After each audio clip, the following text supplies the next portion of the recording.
the elegance of the theory compared to the Sunni tradition is much more interesting to me. However, after the Shia got to power, they also practice the same kind of authoritarianism as any other tyrants in the world. So in your opinion, what has contributed to this? I think that's roughly right. I would say that there's a kind of a paradoxical situation with Shiism.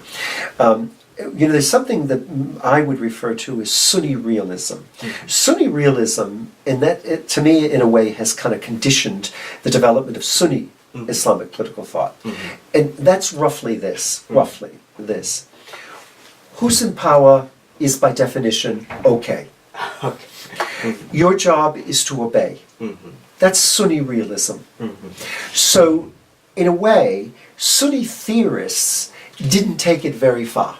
Mm-hmm. And you could even, I pointed to earlier Mawardi. Mm-hmm. Yeah. But Mawardi is an articulation of the idealized caliphate at a moment when the caliphate is under attack from the Shiite Buwayhids, who are approaching from the east, from Persia, and are approaching onto curbing the power of the caliphate in Baghdad.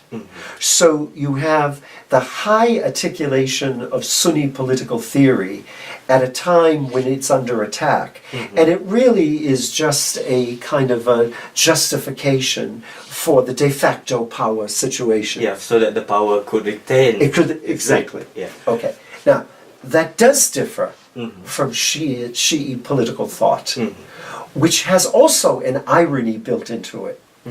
The Shi'i political thought begins with the default position is government is illegitimate in the absence of the imam. And you would think that would therefore create a kind of realism, would say, well, we can't do anything about it because the imam is absent. Instead, it actually created a condition where the ulama had, in the absence of the imam, the ulama had more of a political position, had more of a role to play in the society. They, in other words, were almost the agents of the imams in their absence, in the period of ghaiba or occultation. So throughout sort of the period where Sunni thought is rather stagnant, Shi'i thought is developing because it is really working out what role the ulama will play politically. Now, the highest articulation of this is, of course, Khomeini, where he actually says they shouldn't just advise, they shouldn't just actually have a role to play, they should be the rulers. The supreme leader. Exactly. of the Muslim society. So by the time we get to the revolution in the end of the 1970s, we have a fully articulated theory, which does contrast very greatly with the Sunni theory, a whole idea of who should be ruling, how it should be done, etc. So that brings us up to the revolution. Then we get to your point. We then have the revolution, and we have the actual day-to-day governance. And you're quite right. It then gets bogged down into a kind of an authoritarianism. So it doesn't. So at the end of the day, yes, there are certain there's a religious framework to it, but at the end of the day, the ulama just replaced the Shah as the central political authority. And what is your job? Your job is to obey. So we end up in the same sort of way.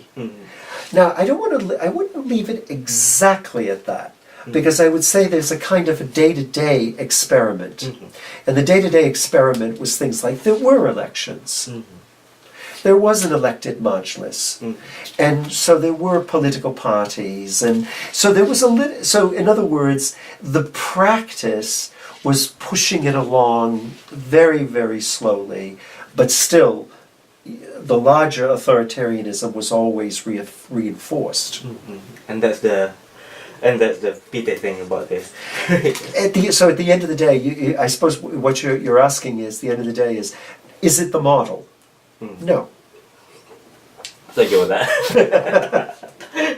Yeah.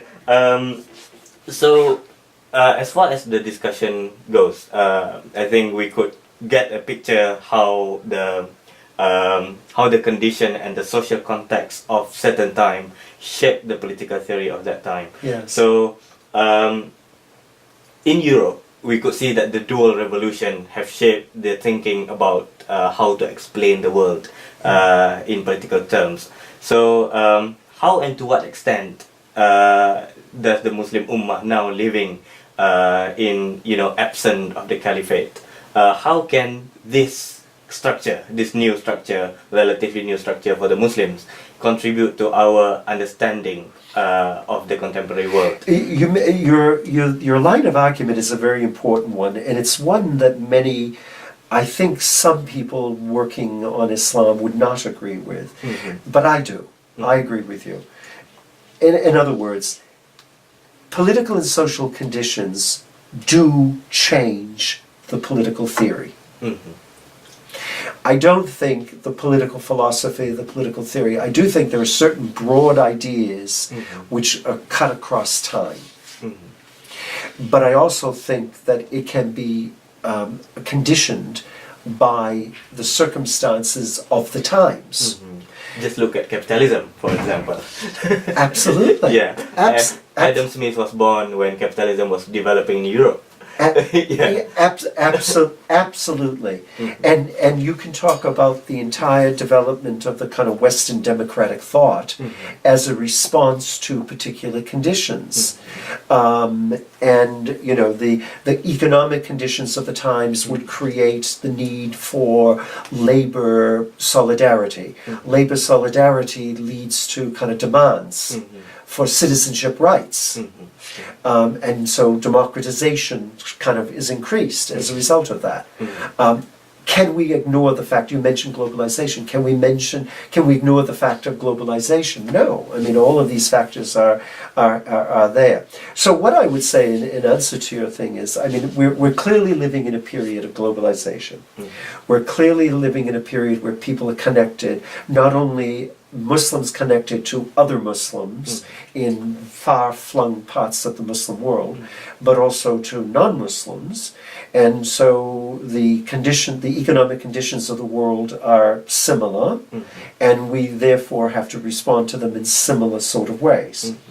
And therefore, just as, and to go back to your earlier point, questions of distributive justice are now important for everybody. And that has to be dealt with, whether or not it was said in medieval Islamic texts. We now have to deal with that. So the force of circumstances is important. I also think that we are in a period, and just the last decade showed this exactly. We're in a period of intense turmoil within the Muslim world. So on the one hand, you have forces which seem to be working towards democratization. The Arab Spring type thing. It doesn't have to be just the Arab world. Indonesia, etc. We have forces at work which are indicating protest, are indicating the increased demand for rights. On the other hand, we have the reestablishment of forms of authoritarianism, whether that's the military, or may I say it directly, the new caliphate of ISIS. Now, what is that doing? That has got to force Muslim intellectual thought forward. It has to be, so what do we want? If we say that the caliphate is instinctively, symbolically important, is that the caliphate we want? And I think most people would say no. And if it isn't what we want, then what is it? So we can still keep the form of the caliphate, but but what does it mean in terms of practice?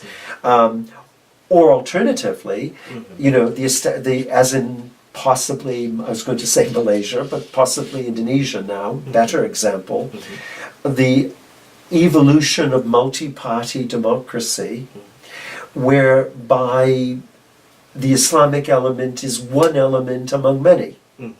Yeah. And politics is the kind of balancing out of different claims and demands. Yeah. But not clearly the triumph of one over the other. You know, so I don't know. I mean, I guess what I'm saying is, I think you can see both trends. You can see tendencies towards democratization, tendencies towards renewed authoritarianism, and that debate, I think, is really, really important for the establishment of Islamic political thought. So I am looking to the new generation of Muslim thinkers and activists, etc., to work it out. And you know that these are the kinds of debates which are even occurring within so-called Islamist movements. You know, so what do we want? And some will go for the kind of traditional, kind of almost authoritarian approach. Some will go for we have to moderate, etc. It's not finished yet, and it's going to be a very messy debate for some time to come. So yeah, we have been talking about the political so much today. So looking at the trend of the Islamist movement, I think this will be the last question. Looking at the